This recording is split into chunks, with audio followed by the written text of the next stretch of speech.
What's up, everyone? This is Goldilocks, former TNA backstage interviewer, manager, and you're listening to TNA Cross the Line podcast. Thanks for being here. TNA Wrestling, Cross the Line.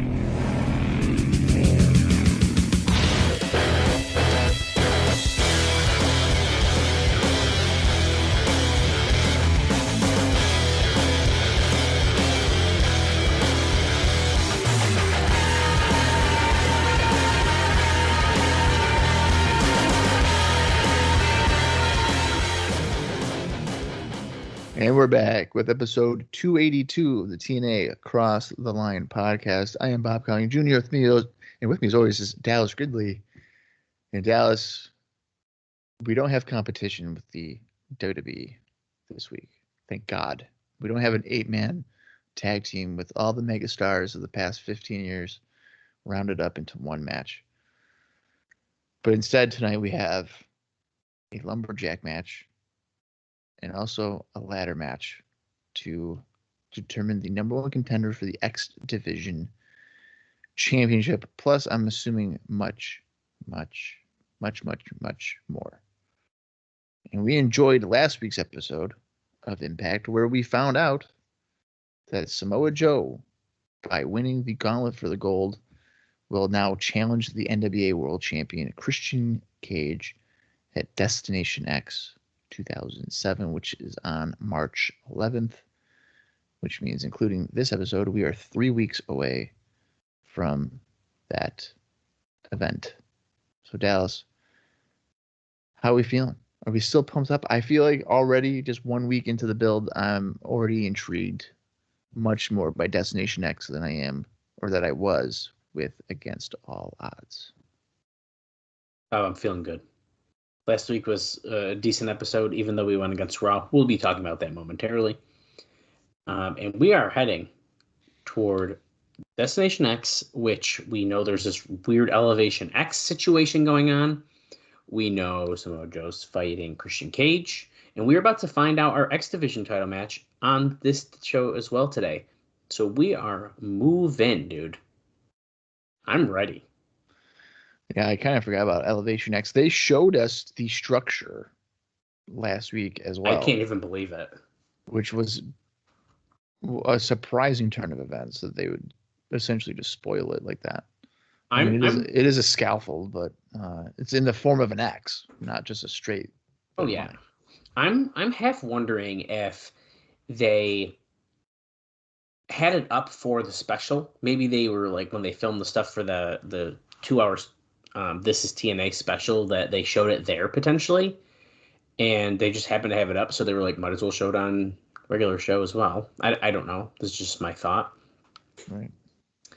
And honestly, like, Dave talks about that a little bit as well. So I don't know if he mentions as though that they show it, because we're going to be kind of skipping over some of that, to be honest, because there's a lot of just gibberish of him talking about that he's not happy that they showed highlights of like just specific matches, but I don't know. We'll see what happens. Well, there's only 2 matches on our last episode, which you just mentioned the winner of one of them. Gauntlet for the gold happened. Samoa Joe won. Nothing really surprising of who was in that. Sting, Scott Steiner, Tomko, Rhino, Angle, Robert Roode, Chris Sabin, Eric Young, James Storm, Kip James, AJ Styles, Abyss, and BG James. I think I said everyone. That match went 19 minutes, 51 seconds, and we ended with Joe and Tomko were our last 2. And the other match that happened was LAX defeating Norman Smiley and Shark Boy in 55 seconds.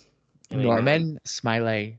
55 seconds. And then Team 3D came out with a guy from The Sopranos, his name I forget, and I have it written down somewhere. Steve or something? Oh my God, where is it? I have it in these notes somewhere. Steve. It is. I'm just trying to remember his last name. Schirripa? Yeah, it's Steven Schirripa.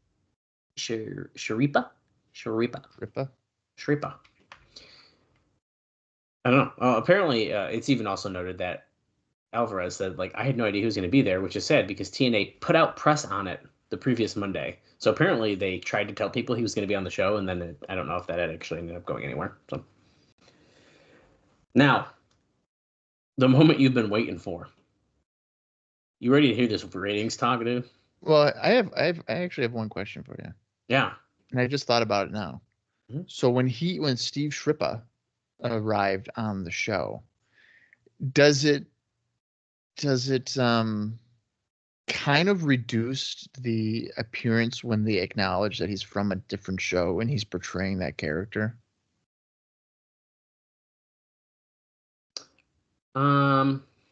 Because technically, well, you know what? I don't even know if Sopranos might be over by this point. I'm pretty positive it is, isn't it? I think it might be. I'm looking. Okay. Because if he, portraying that character or whatever, I mean, his character, is it over? It goes till June. Final episode is June 2007. Okay, that makes sense. Okay, so I guess his character's still technically alive then, but. Oh, spoiler. Wow, I haven't finished. I'm only on season 1. So yeah, I don't know. I thought it was kind of just thinking about it, Oh, now, if I would get a guy from The Sopranos too. Well, you're noting that. It's kind interestingly enough, it looks like this because this is the last season, right? Season 6, but they broke it up into almost like 2 seasons. 2-parter, yeah. And so it looks like the first episode of the second part doesn't even air till April. So it's technically not on air like right now, but they're heading toward that final part is what it appears. Yeah. Yeah, I'll never forget watching that finale. I knew I had just finished senior high school and that happened. Yeah. Well, I'll get to it eventually. I just don't know when that's going to be. Yeah, when did you start season 1? It's probably been about 1.5 years, 2 years. So we're cooked. Yeah, you're not going to be. The first season's rough, dude. It's rough. It's just like Breaking Bad. It gets a lot better after. But Breaking Bad got me interested at least pretty early. Yeah, I think it took me 3, maybe 4 episodes of Breaking Bad, and I was like, oh shit. That's probably accurate. Whereas like the season 1 of The Sopranos, and it's also I have issues with dated shows, right? I mean, it came out in '99. Right. So I have an issue with like dated shows that like feel older and stuff. So it's hard for me to get into them. I have been told by many, many people it gets significantly better, and even the best characters have not even appeared yet. So that's right. Yeah. So I'm gonna work on it. I promise. But yes. So back to your question. To me, I sort of see what you're saying, right? Because they're saying, hey, he plays this character on this TV show, and then he's also playing a character on TNA. Of like a cousin, right? That's kind of what you're getting at. I mean, I kind of took it as if he's portraying the Sopranos character. Oh, well, and they're saying it's our cousin, like whatever. So I guess that as someone who has not seen it, maybe I missed that connection. To me, I take it as like, no, he's like our real cousin, which, no, he's not. Right. Like that's how I feel like they're trying to play it. And like, hey, we have a famous cousin. It makes me wonder if the restaurant they went to, if they're even a related thing too, which I'm going to tell you right now. I don't have the name in front of me, so I can't do this at this second. I Googled this restaurant to see if they were still open, and they are not. And they had awful reviews. Really? Yeah, I wish I could get the name because I was going to name that episode after that, and then I ended up not doing that. But, dude, the reviews were not good. It was like, these people don't know how to cook Italian food, and like, dude, it was a lot, dude. That's fucking So I did look it up because I was curious as I was like going. A pinky finger in my spaghetti and meatballs. Yeah, right. There's like 2 really pissed off Latino guys. And we're trying to throw them in the oven. I'm not going back. Yeah, I wish I could find it quickly, but I'll have to. If I do, I'll tell you about it. It's pretty good stuff. But yeah. So wait, found it. Hold on. Now I'm going to read you a couple of. So this is Villa Monaco restaurant. It closed. Now, on TripAdvisor, which is where I found these reviews. It is given 3.5 stars out of 5. So I mean, Okay. that sounds So like it's Kurt decent. Angle, Christian Cage at Against All Odds if you're Dave Meltzer. Right. But the first review from September 2019. Now I'm assuming they closed because of the pandemic, is my guess. That probably makes sense. Please stay away from this place. The people saying this place is great probably don't know what real Italian food is supposed to taste like. Felt sick about an hour or so after leaving. Food was not fresh. You'd probably get a better Italian meal at Olive Garden, and for less money too. If you don't want to be disappointed, just stay away from this awful excuse of a restaurant. My friends were so disgusted that they chose this place after we and 2 others became ill from consuming what tasted like spoiled fish. We did not finish the meal, and much was left on our plates. Such a waste of food. Shame on the owners of this place. Wow. Now, they do have some decent, there are some decent reviews too that go back a little bit further. Like, I wonder, I don't know how old TripAdvisor is, though. Well, let's see. Oh, okay. I was hoping we could get to like 2007. That'd be kind of cool. Yeah, that's not. Oh, wait. December 2007. Not impressed. That's just what it says. It just says not impressed. 2 stars. But then the next one from January 2009. Excellent food. Great service. Staff's friendly. So, another one. Not happy at all from July 2009. We were very unhappy with the food. We were a party of 10. The shrimp had a bad taste and was sent back, and the baked clam tastes spoiled. And then they went back as well. Everyone who had pasta said it was overcooked. And this was the worst place we ever ate in. Diner beware. Oh my God. You've got to be kidding me. Owned and operated by Chef Nick and his wife and the lady in red. Okay, this is mad. I'm not reading this. It's way too long. Anyways, go on TripAdvisor. Check it out. It's a lot of fun. Wow. And they're closed. They're gone. That's hilarious. So rest in peace. And you can even buy the domain from them if you want. If you click on their website, villamonaco.com is for sale. Anyway, back to what we were talking about. Pretty good stuff. Let's dive into this. This should be an interesting one to talk about ratings here. So Dave starts off saying, Jeff Jarrett's goal from the minute they realized the idea of weekly pay-per-view shows with no national television wasn't going to work was to try to recreate the most prosperous period in the history of the industry by getting Impact on Monday nights, creating the Monday Nights Wars 2. He wanted to go Monday nights on FSN in talks with WGN, and it was the goal from day one with Spike. Spike was more cautious, not wanting to be blown out of the water, and even of late, Spike officials made it clear they had no interest in going to Mondays. That dream took what appears to be a mortal blow on February 15th, when a head-to-head competition with Raw and Impact turned out disastrous. Now, he also, just for your reference, he calls Raw Nitro here, so he's really in his mindset of the Monday Night Wars. Yeah, clearly. So if I slip and say Nitro, it's because that's what he wrote. After failing to take advantage of WWE not being on Monday night 3 nights earlier, the head-to-head competition Raw drew a 3.04 rating, which ended up being about 4.18 million viewers. Now, last year on Thursdays with no competition from Impact, Raw did a 3.32 and 4.29 million viewers to Impact's 0.59 rating, an all-time low for the show on Spike, and 726,000 viewers. This horrible number came 7 days after TNA set its record with 1.6 million viewers on February 8th. Thus, it lost 55% of its previous week's audience, and it could safely assume most or all to Raw. Keep in mind, this came with the show that TNA puts every star in a Royal Rumble style match for the title in the main event. Now, keep in mind, TNA also had the advantage of incumbency. WWE had a big edge of the Donald Trump Vince McMahon segment, but that went on first. It wasn't against TNA. WWE dropped from that peak the entire first hour against the This Is TNA repeat. I don't know if I knew that, which died at a 0.48 rating and 575,000 viewers, and increased when the new Impact episode started with hours of 2.80 and 3.23, so head-to-head.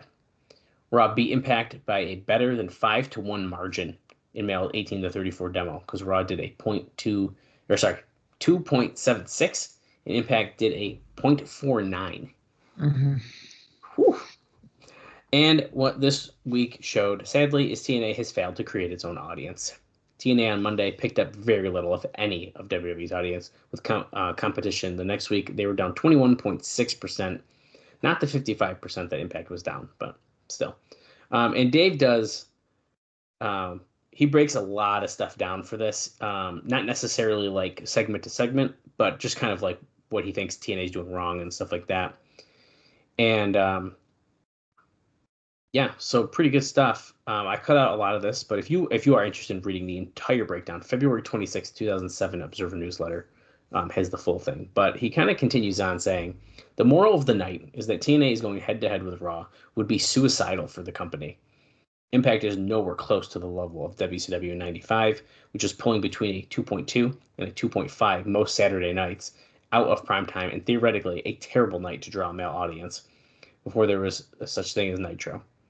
TNA's rating would be cut in half, and they won't even get the Raw audience to switch over during commercials. Make no mistake about it, this was a horrible week if you are someone who wants to see an alternative pro wrestling product be a factor on the U.S. scene. Now, there was also an interesting phenomenon in looking at the viewership shift. There was a tremendous number of people who, when Impact ended, did switch to USA to watch the ending of the 8-man tag on Raw. To the point where the first quarter of Pros vs. Joes was 0.59. Now keep in mind, Raw ended 5 minutes into that quarter. So the first 5 minutes of Pros vs. Joes was likely close to a 0.4. And the second quarter ended up growing to a 0.77. So people switched or whatever. And now we have our quarter breakdowns for our episode. Oh, actually, he does. I didn't realize he does actually kind of compare what happens here, at least a little bit. Okay, so TNA opened at a 0.59 for the Steiner Angle confrontation against a 3.1 for the Umaga Angle with Piper and Rhodes. So Piper's the start. There we go. Flair versus Carlito did a 3.0 against a 0.62 for the LAX versus Smiley and Shark Boy and post-match LAX Team 3D promos. TNA fell to a 0.52 for the skits, a Sabin Old Man promo with Backlund and the X Division Idol, Killings' Rocky in the beginning of the Gauntlet. Head-to-head, Gauntlet versus Cena and Michaels and Undertaker and Batista versus Edge, Orton, Kennedy, and MVP saw a 3.3 for Raw and a 0.64 for Impact, with growth to a 4.2 when Impact went off the air. So, pretty wild. Yeah, it's pretty one-sided. Yeah, it is. He mentions that TNA had the opportunities over the years, but having Monday Night to itself is a golden opportunity. And Dave really does not understand why they did the show they did. You know, the idea that the show is to introduce TNA to a new audience, but it was most likely then the vast majority of the 1.5 million viewers were the same people who watch on Thursdays anyways. So this is going back to, hey, we had an empty slot on Monday night, and essentially our same audience just rewatched our show because there were matches they've probably already seen. Right. There were new fans, but probably not enough that in the end we're going to make a difference. You can list a lot of things that were done wrong as well as things done right. But it's not over and done now. So all you can do is learn. TNA and Spike may have other opportunities in September when Raw is preempted for the U.S. Open tennis coverage. Although last year they moved Raw to Sci-Fi for a week. And the second week, they moved tennis coverage to another NBC network, and Raw aired on USA. So it's not even a guarantee that they would have this other opportunity. And he even says here, why they need a new presentation of these former pay-per-view matches is beyond me. The post-producing and adding that sedated and clearly fake crowd noise designed to enhance the product actually probably had the opposite effect. So they potentially added fake crowd noise into these old pay-per-view matches to try to make it more exciting.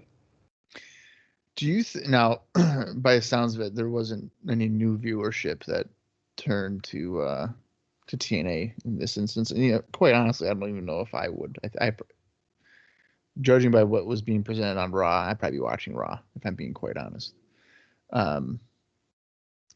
Do you think starting the show with a Scott Steiner Kurt Angle confrontation is like the best bet? Because now when Scott Steiner was in WWE, of course that's 3 years ago, to that audience, he was arguably washed up, didn't look great.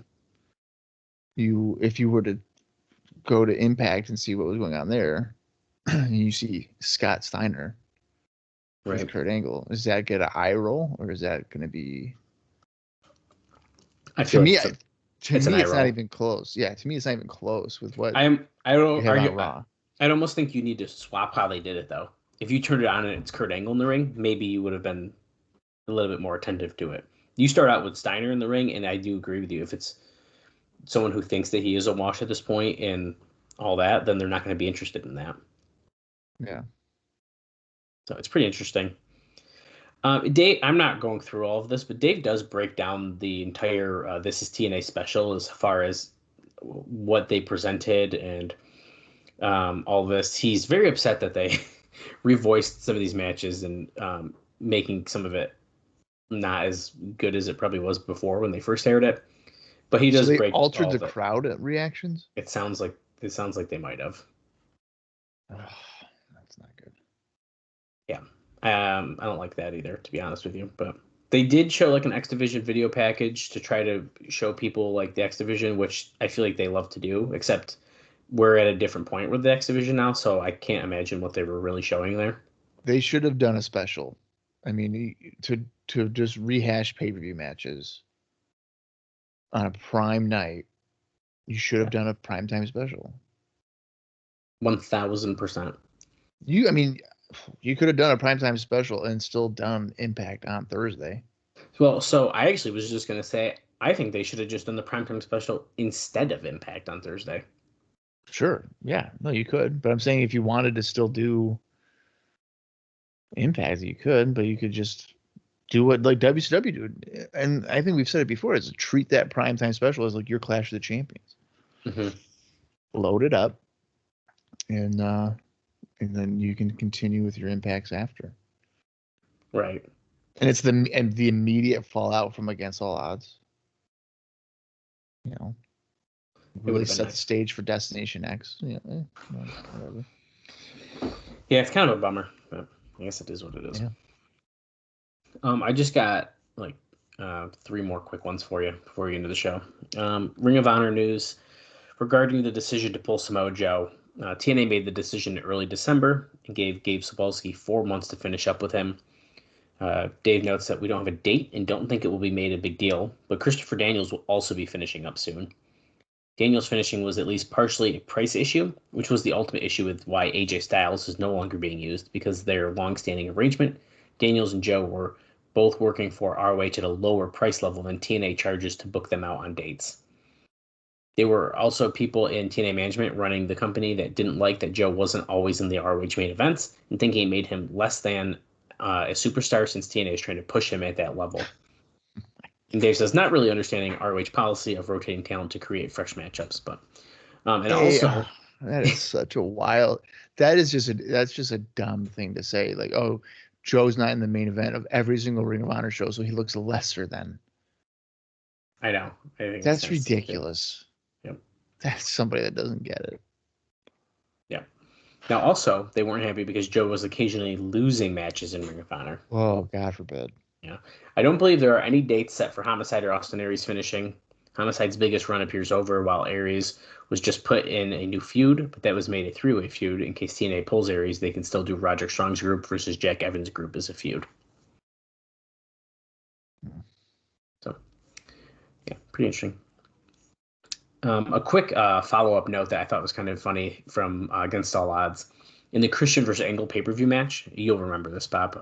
Angle had called to a spot where he would do 10 German suplexes, but he stopped. He stopped at 7. Actually, it was 7. I didn't even think. Oh, wait a minute, because I think we did say it was an odd number to stop. It was a weird number, yeah. Now he appeared to be in pain after the match, but wouldn't let on if anyone asked. So he just couldn't do all 10 of them, apparently.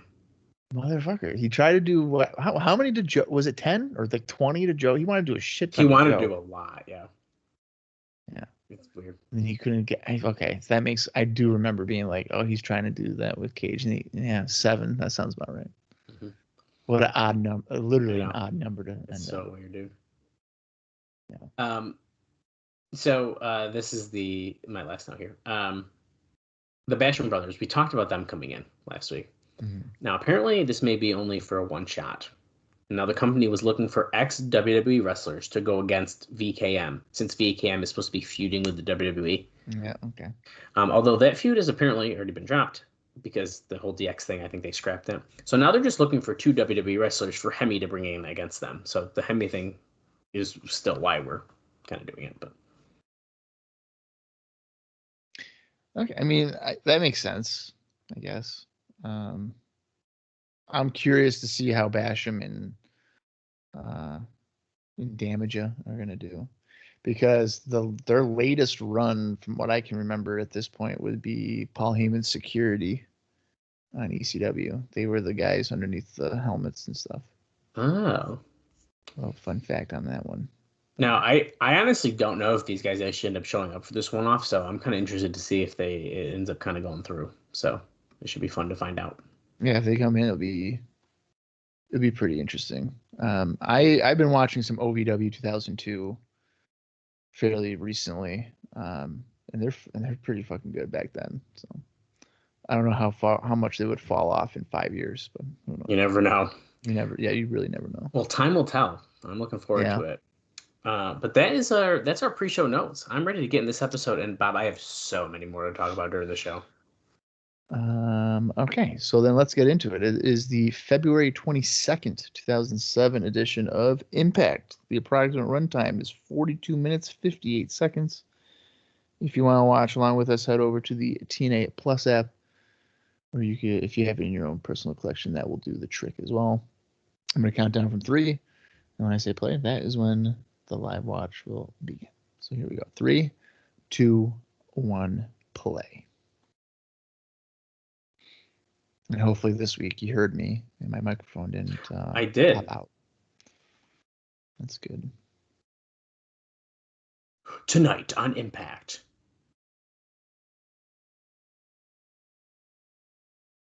Five members of the X Division. I'm a sucker for ladder matches. Especially in TNA. Honestly, I do feel like they do some solid ladder matches, so I'm here for it. Well, I remember like early on, like the first 12 weeks, there was like 4 ladder matches, and they did a lot. They did a lot. Yeah. We're seeing highlights from last week with Kurt Angle and Steiner stuff in the beginning of the show, showing the Elevation X.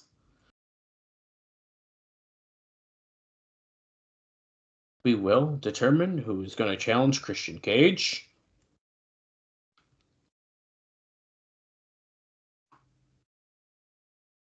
He's earned the right to challenge Christian Cage, and we had a standoff to end, and it was just, that's how it ended.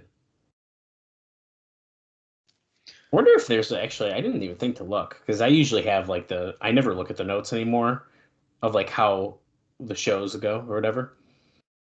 I wonder if it's noted if there was a brawl after.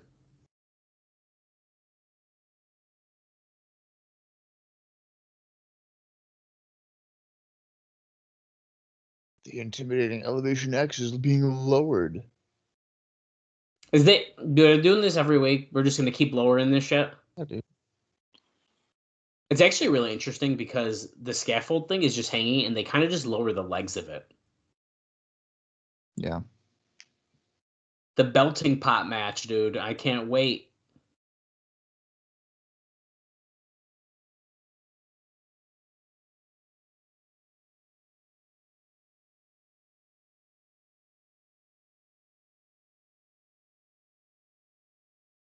What is it? Oh, see, AJ's music is so in the beginning. It's like you don't even know it's him. No, that's so weird. Yeah, okay, so there is no notes about if the brawl actually happened or not, just so you know.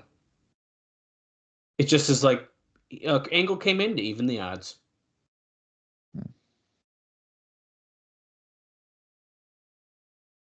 I'll tell you right now, I do have notes about who everyone ringside is for the belting pot.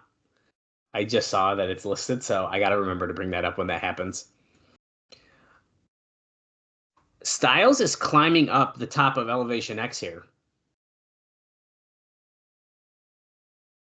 One man will take a death-defying drop to the ring below. They're literally showing us the entire structure. Even the top of it, so you can see the platform and like how wide it is. You can comfortably stand on that. It's not super narrow. I'd be shaking. Well, yeah, it would be too. I mean, I certainly wouldn't be taking like a backdrop or anything on there. Phenomenal AJ Styles cutting a promo on the top of the Elevation X.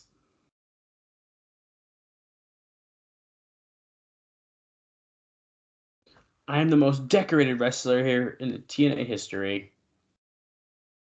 Can't argue with that. He invented the X Division. TNA says, well, he did perfect it, that's for sure. I made the Ultimate X famous. Down West Coast, the fans don't like what he just said.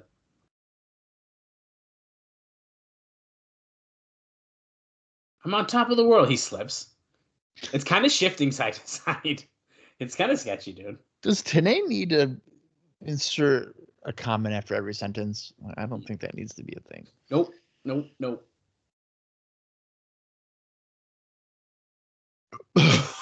Now Don's doing Man, that's impressive.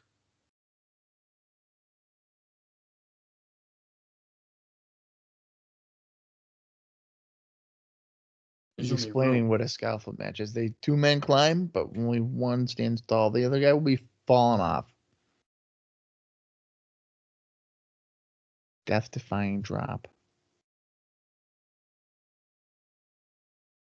I'm going to give someone the opportunity to become famous. Was the Undertaker? Because you'll never be phenomenal. Oh! There comes Rhino. Who could have guessed it? It's been about a 7-month feud, and here comes the man beast, the war machine, Rhino. Go get him, Rhino.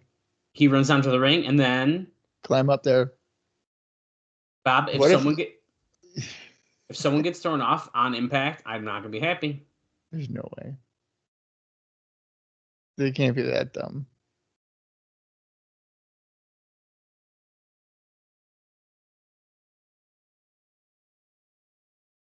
Rhino taking his sweet time getting up there. He got up there, though. Might struggle a little bit. AJ being a coward, and he's running away. Climbing right back down. There he goes. He Nice slides down like a fucking fireman pole. Yeah. Rhino grabs the microphone that he left up there. AJ! You've ran from me for the very last time. How about we put a cage around this Elevation X?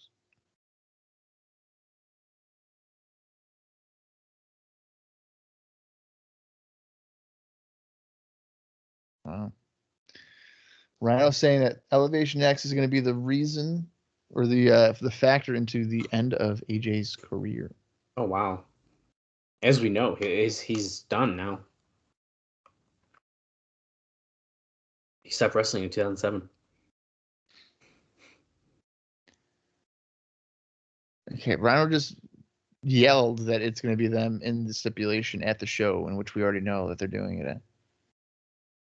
I said you straight to hell.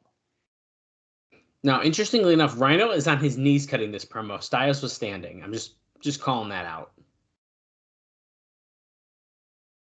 Because he's probably afraid of heights.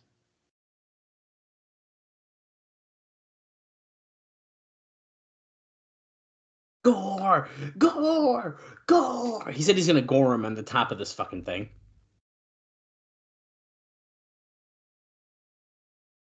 How do you feel about the idea of this, essentially a new age scaffold match in TNA?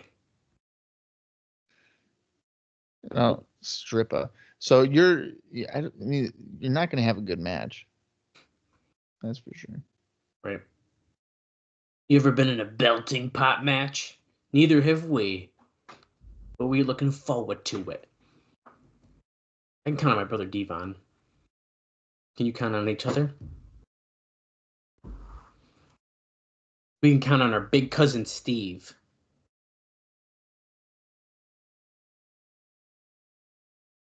Puh.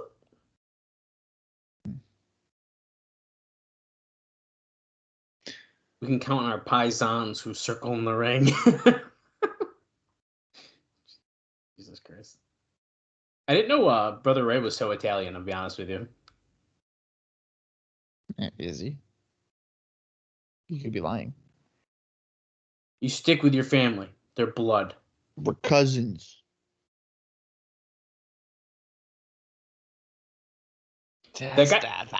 Why is he not bad at cutting a promo, though?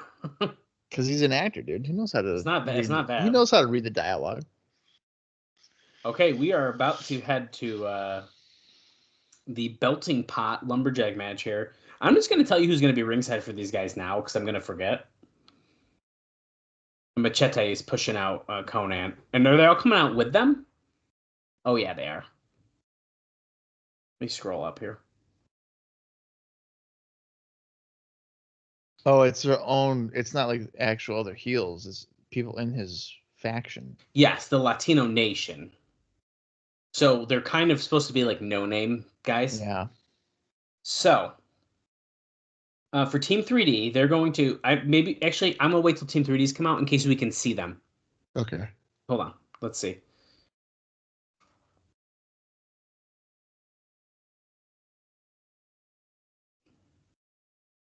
Okay, because here's Team 3D. Okay, they aren't covering their faces. I wonder if Bob knows any of these guys.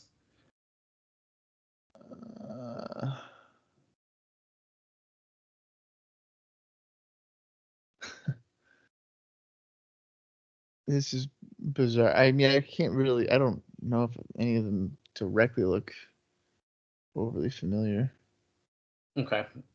So apparently LAX came out with a bunch of members from a local wrestling school. Okay. So a little less specific, but one is Machete. Now for Team 3D, they had the formerly known Frankie Capone. We've heard his name before. Yeah. Longtime Tampa indie wrestler who's been Deep South. So he's in Deep South at this point. He has Francisco Siasto or something. I don't know. Doesn't matter. Yeah. To find some area guys. Okay, so ended up being Bruce Santee, Ron Nemi, Leon Scott, our friend who we don't talk about, and Sal Renaro. Oh, okay. I would have known Sal if I had seen. That's what I was wondering, if there was going to be any that you would have been able to call out. But Homicide and Devon are starting us off here, by the way. I have a couple indie notes here for Homicide. Oh. As he got thrown on the floor. Oh shit! They're going nuts. There. I see 7 on. On February 16th, Homicide retained the Ring of Honor World title when he defeated Jimmy Rave at the 5th Year Festival in New York at the Manhattan Center. On the next day, February 17th, Homicide's reign as the Ring of Honor World Champion came to an end. He lost to Morishima at the 5th Year Festival in Philadelphia at the National Guard Armory. On that same day, Homicide wrestled Too Tough Tony to a double disqualification at the ECW arena for Pro Wrestling Unplugged at the ECW arena. Devon's over at the Latino Nation side getting whipped with the belts. So that would explain why Homicide is likely wrapping up with Ring of Honor, because he's no longer the champion, so he'll probably finish up in a couple. Yeah, that makes sense. Shows. Hernandez choking Brother Devon with a t-shirt. The crowd is very loud. So despite always losing, apparently Team 3D can still get a crowd reaction in this type of match. Yeah, so Conan is sitting up on the top of the ramp in his wheelchair still as Hernandez gets thrown out near the Italian people, who I like how one of them has a flag, so he's just kicking people. So Conan is back in need of a kidney donor, unfortunately. His mother did agree to be the donor, but after being tested, she was not compatible, unfortunately. Now, there apparently are fans who have volunteered to be donors, but they would have to first undergo full medical testing to see if they're healthy and compatible. Would you give Conan a kidney? I don't know if I'd give anyone a kidney. Wow. If I needed a kidney, you wouldn't give me a kidney? Wouldn't be compatible. How do you know that? Because you're really tall and I'm not, so it wouldn't fit right. I don't think that's how that works. I think your kidneys are bigger than mine. I just need one. Not the size wouldn't really matter here. I just need one. I'd think about it, okay? I For the rain appreciate here with the, Hernandez. consideration.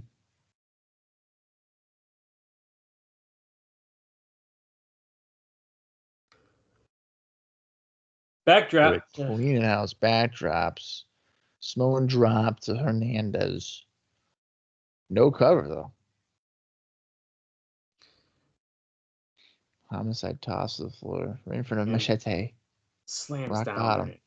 1, 2. No, Hernandez kicks out at 2. Wow. The Latino Nation and the Italian cousins are standing off ringside. No, we know they're gonna fight. I mean, give me a break. 3D. No. Is the backdrop. Backdrop neck breaker combo. I love when the crowd is always like 3D. Like they don't know. Yeah, it's hilarious.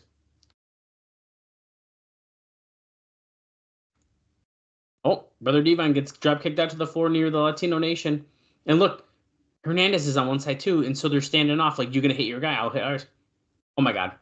There you go. There's a fight. Oh, jeez.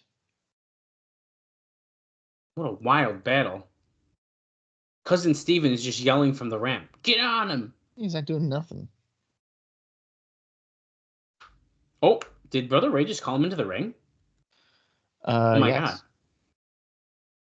Big cousin Steve Schirripa, he's helping with the what's up. They gotta call this something else, right? What do they actually call this move? I don't think it's anything other than that. Here comes Devon with the headbutt. Boom. On target. Bob, in case it's any surprise, apparently people in the company have been very happy with Cousin Steve's performance here so far. Backstage promos, and now he's in the ring, so. I'm not surprised by that. He's been fine. Yeah, I agree. And also, kind of related to this, apparently there's some legit backstage heat with Conan and Brother Ray. Apparently they really do hate each other, as Brother Ray and Devon hit the 3D and pin Hernandez. That just means, oh, hey, we got another title match. We get him in a non-title. Let's get you at Destination X. They can't win the big one. That's right.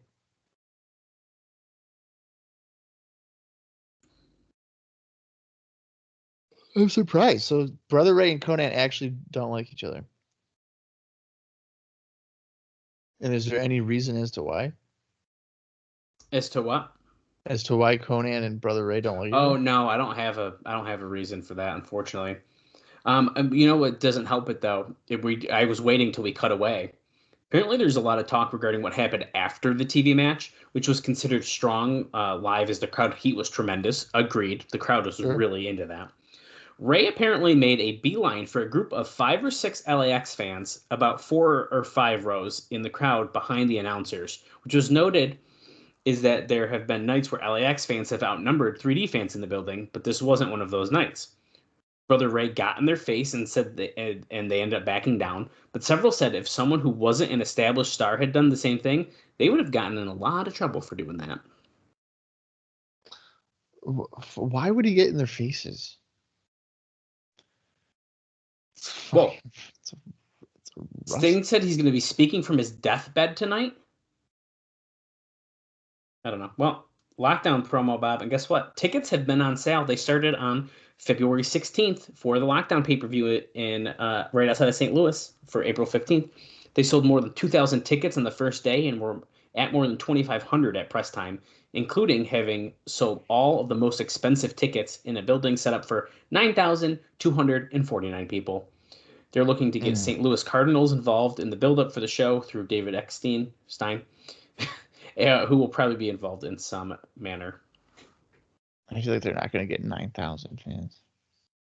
Sting, how does it feel to die? He's laying down on like a deathbed.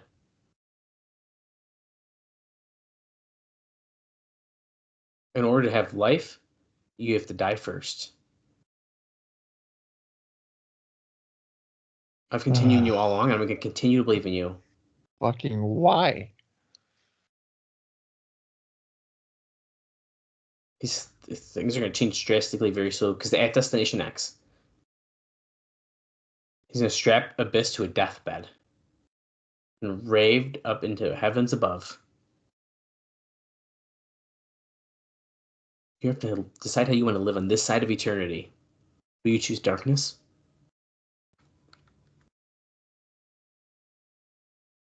Maggots.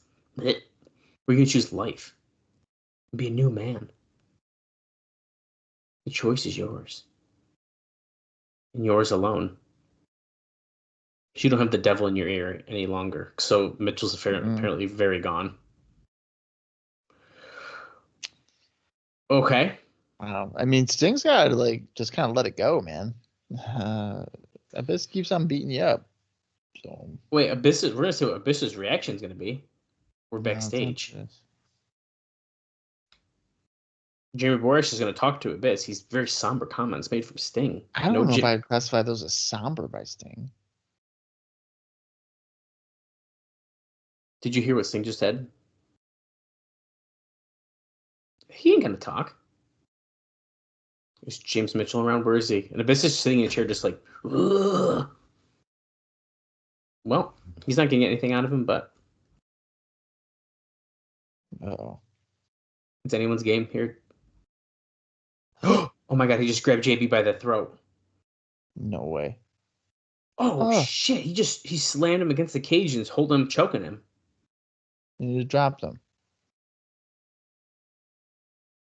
Oh wow. JB has a tough job. We get beat up. So I do have a note vaguely about that match that they're talking about. Now we technically don't have a name for it, but Sting and Abyss were real thrilled about their prison yard match.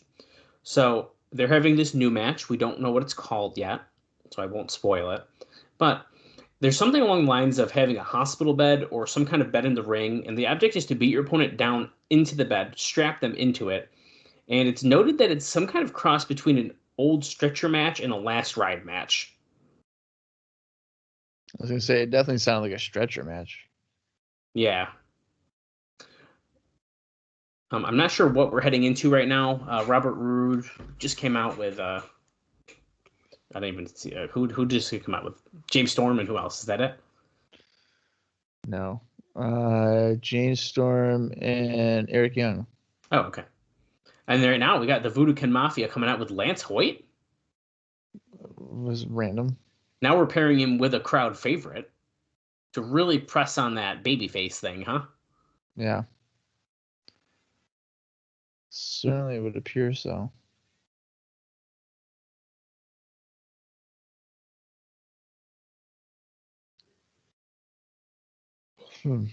This is not something I'm interested in.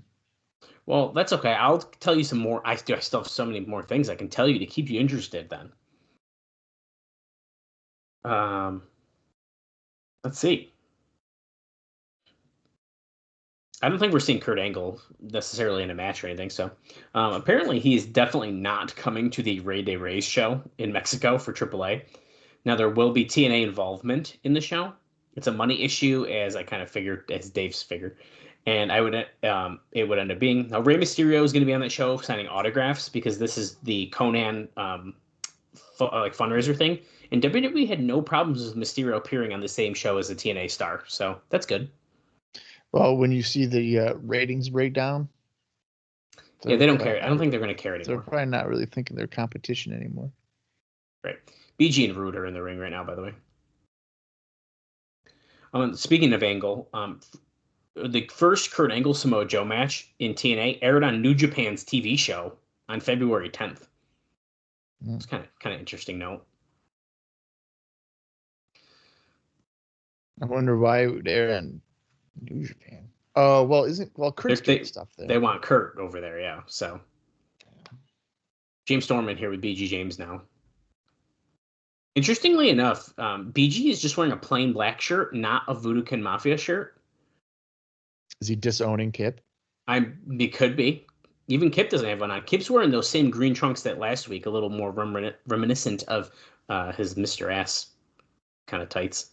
Yeah. It's like the bright green with a little pink logo on it. Lance Hoyt pointed the cut. What's he gonna do? He's going high risk. Oh, Roode Robert stopped Roode him. crotched him. And that's a 3. What? James Storm got the pin after he fell off the rope. Wow. Okay.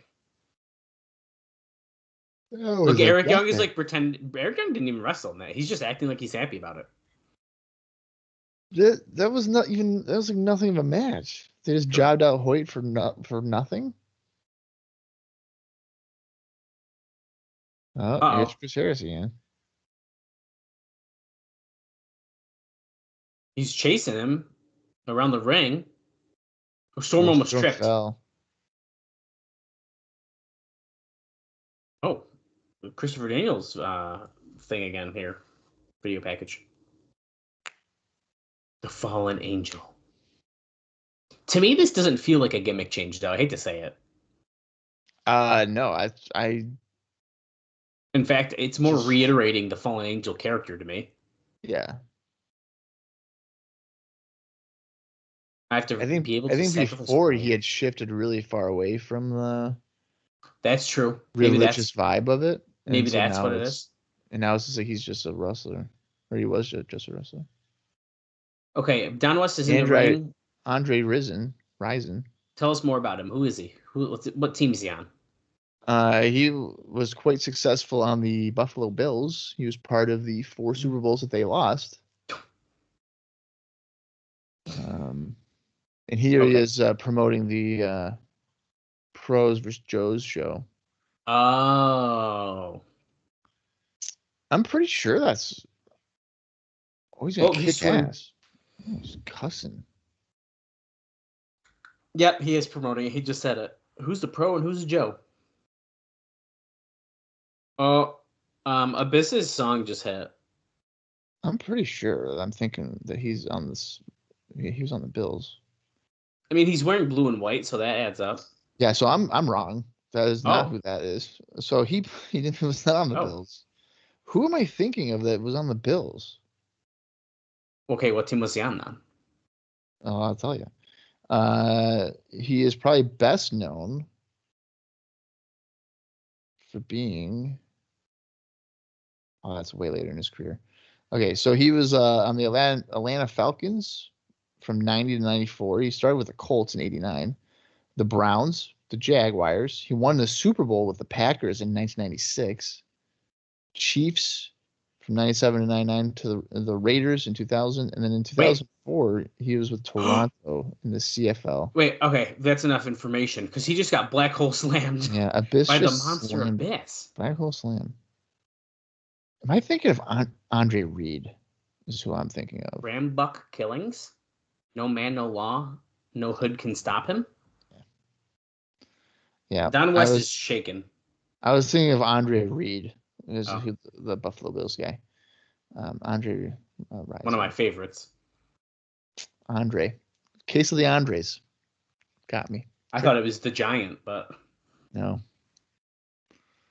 Not quite. 5 No Limits X Division competitors in a ladder match here tonight. We're at 27 minutes and 2 seconds, by the way. The winner of this 5-way. Okay, Jerry Lynn, Senshi, Austin Starr, Jay Lethal, and Sonjay Dutt. Oh. I think that's going to be a banger. Mm-hmm. And if it's not, I'm going to be really upset. That should be good. Oh, Paparazzi Productions. The Idol. Paparazzi Idol again.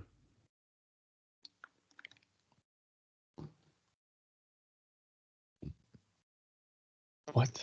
Oh, they want him to do the Randy Savage impersonating again. It's when he puts his sunglasses on.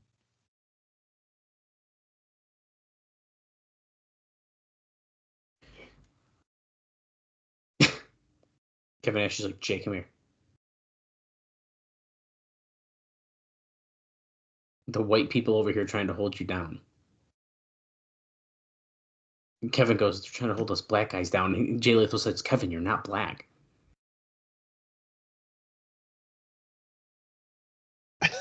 He's giving him gimmicks, dude.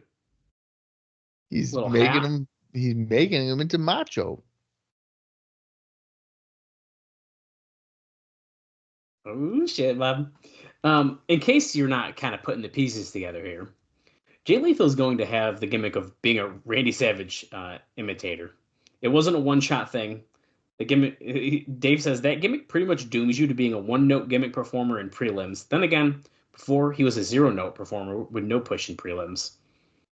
I feel like he's not going to be just a prelim guy. In hindsight, that is quite a funny thing to hear, isn't it? Yeah, it sure is.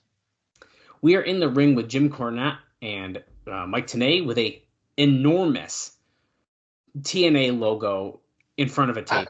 Enormous. That's huge. That's got to be 12 feet long. That is longer than the table substantially.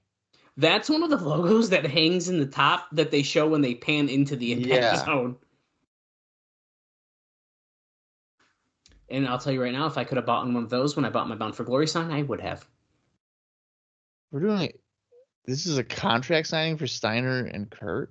Really? Steiner not wearing the pants that we saw last week. He's just wearing jeans. Yeah. Maybe he has warmed up to that. Oh, he's going to slap somebody in the crowd.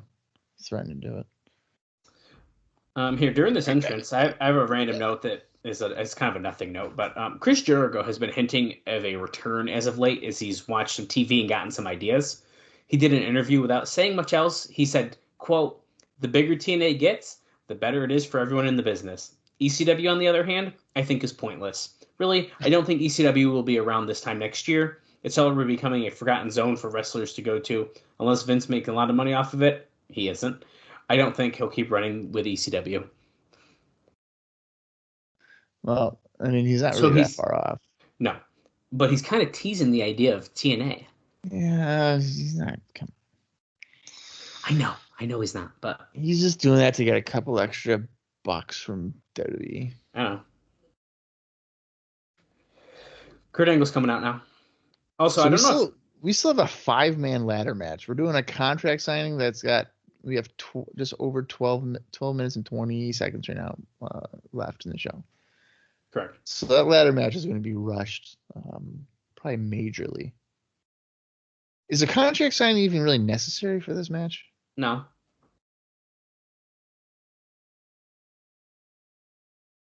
Oh, I kind of cut it out earlier because he didn't do anything yet, but the company is also very happy with Andre, with his in-ring stuff for the best, so. Andre Rison, not Andre Reed.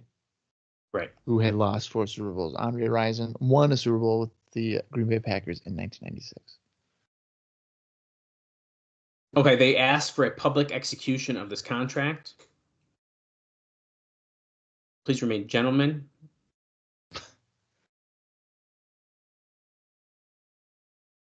Please take a seat. There's no chairs. They're on the side. On the other side. Steiner's going to hit him with his chair. Don't even sit down, Scotty. Don't even do it. Oh, damn, he did it. The official execution of the instrument. The match will be signed. Kurt Angle, Destination X. I'll tell you what. After I beat you, I'm guaranteeing to beat you. I'm going to take that gold medal and melt it down and see how much I can get for it. I bet you I can't even buy a cup of coffee with it. Oh. He just slammed the microphone on Jim Cornette, and he was like, "Oh!" Let me make this very simple, so that even you can understand it, Scott Steiner. You stupid dumbass. Holy shit. Steiner looks so mad he just said that. I wasn't selfish. It wasn't for the money. That's why he didn't come to this company. He came here to make it bigger and better. Yeah. Your reason for coming to this company? Oh. Yeah, of course he wants some milk for every cent it's worth. He's going to. It's freaking Scott Steiner. Oh, he's going to make an example out of him.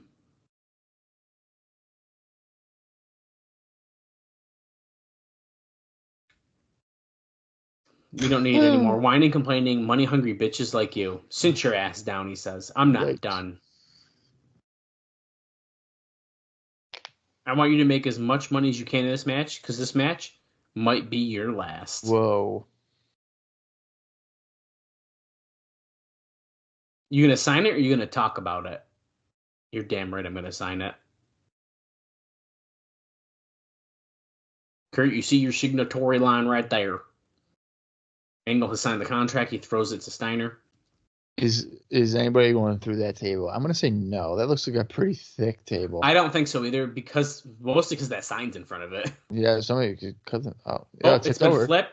Oh, it's attached. It is attached. Oh, they made like a board. I thought it was a curtain thing. Okay, I thought it was like. Oh, he just headbutted Kurt with the chainmail on. Oh yeah. Oh, is he gonna bleed? Is Kurt busted? I think Kurt's busted open. Yeah, he is. Dude, that was even Steiner even is. I think it might have busted his head when he did it. Here comes Tomko. Kurt is on fire right now, dude. Christian Cage in here. Wow. Kurt just did he maybe didn't do a blade job. I guess the chain could have cut him. No, I'm thinking the chain actually did. Oh, because Steiner's bleeding too from it, like you said. Get out of the fucking way, Steiner says to Tomko, and he just did him belly to belly suplex. Holy shit.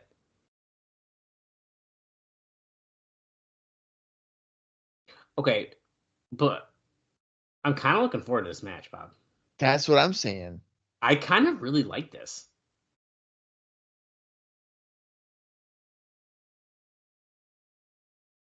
It's just like when they did the Steiner and Joe thing. Oh, look he's stuffing the contract in fucking Kurt's mouth, dude.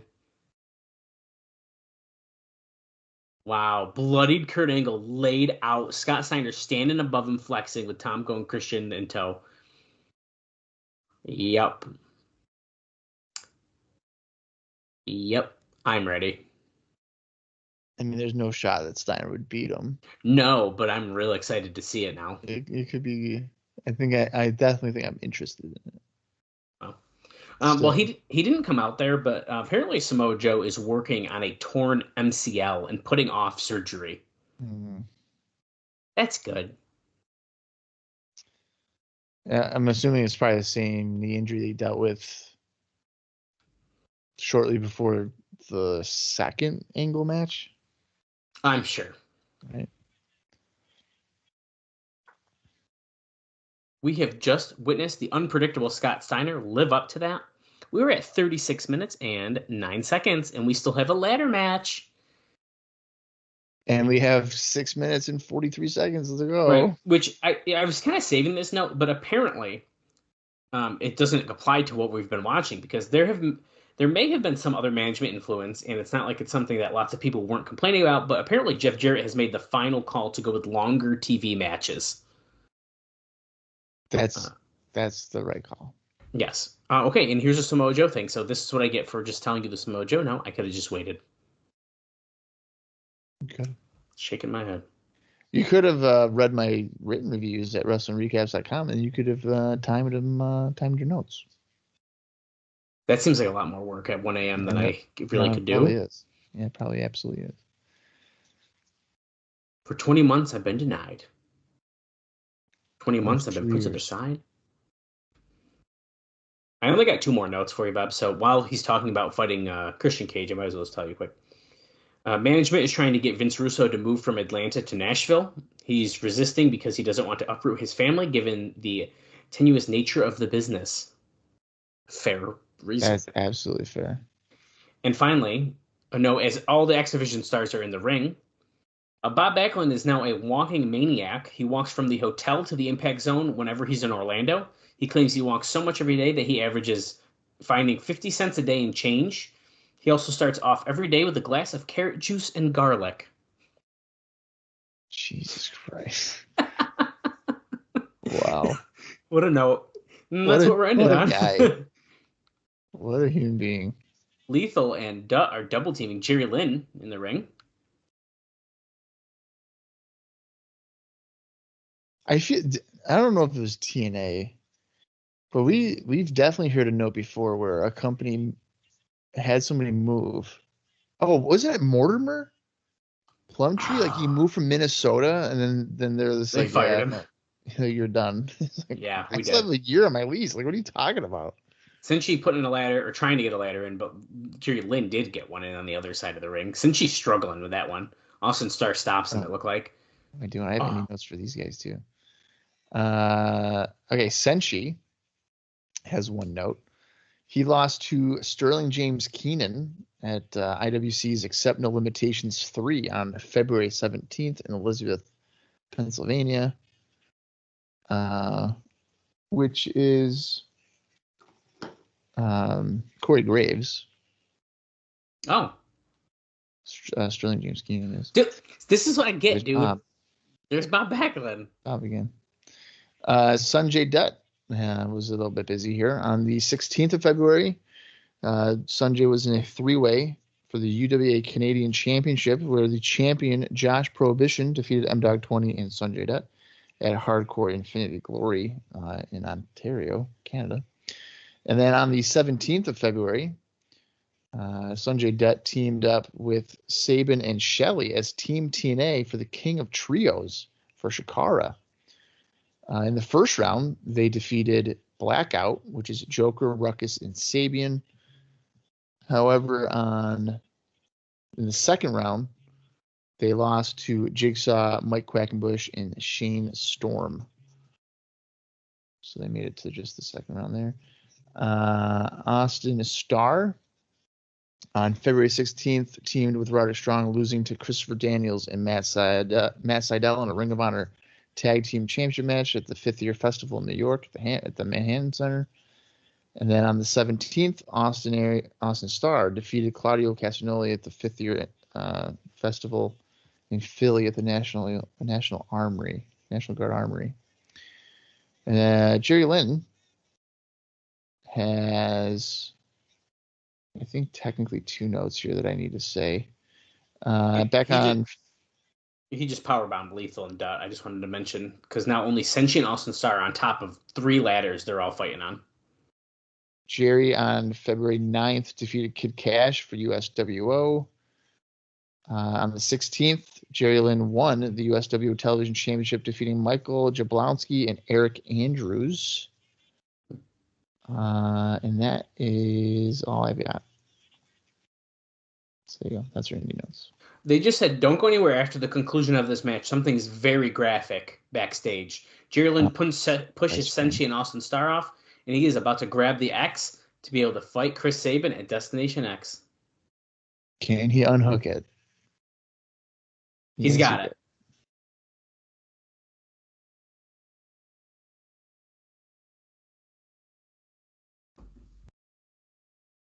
He finally gets to fight Chris Sabin at Destination. Now, Bob Backlund's coming down here a little bit more now, and he apparently picked someone specific in this match. We don't even know who that is, but he said that last week.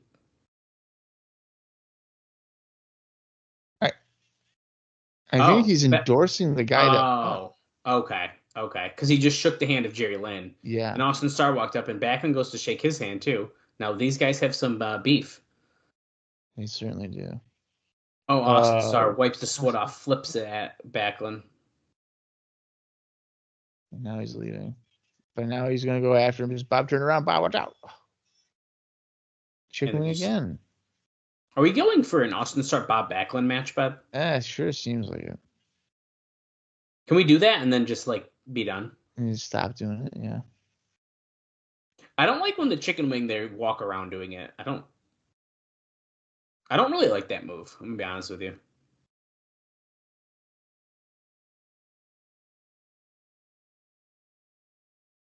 Jerry Lynn taunting with the X. Now, we're going into the General Verse package, but we were told don't go anywhere. There's something graphic from backstage.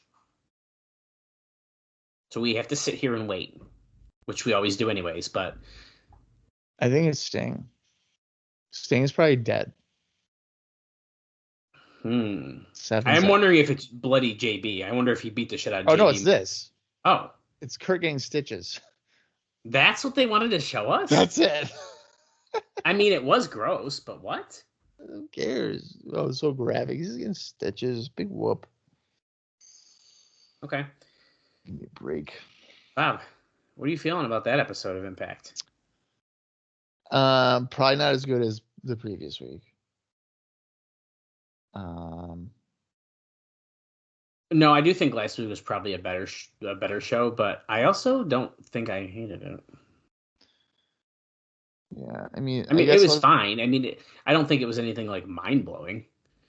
But no, I don't think it's bad. I mean, I would give it a slight thumbs up, I guess. Yeah, I think that's fair. I'm not gonna give it a thumbs down. It was average. It was like an average show, but I would say more if I had to choose, like I guess leaning upward. Yeah, I would also lean upward on that one. Yeah. So, yeah, I think we have 2 weeks left until Destination X. So we have a little bit of time left, not a ton. And then it's time for this big match. Dude, we got Jerry Lynn versus Chris Sabin. We got Scott Steiner versus Kurt Angle. We got Samoa Joe versus Christian Cage. We have Rhino versus AJ Styles in Elevation X. We have Sting versus Abyss in this deathbed thing match. Yeah, deathbed match, I guess. Yeah, we don't know what it's called yet or anything. We just saw one video, so the card's shaping up pretty good. I'd have to assume LAX Team 3D again, right? I would imagine, yeah. I would absolutely believe that. Yeah, no, you're right. I mean, it is shaping up, and I think that when you said that there'll be a better focus for Destination X, I think that's been already proven to be the case as it is. But I think so as well. As you said, we got 2 weeks before we finally can get to Destination X. So be sure to join us for our first episode of March. We're already going into March. That's so crazy. The March 1st episode. We don't know anything that's planned for it, but we'll be sure to see what's going on next week. So until then, for Dallas Gridley, I am Bob Colling Jr., and this has been the TNA Across the Line podcast. Good job, good job, good job. Good job, good job, good job.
Watch out for the bonfire.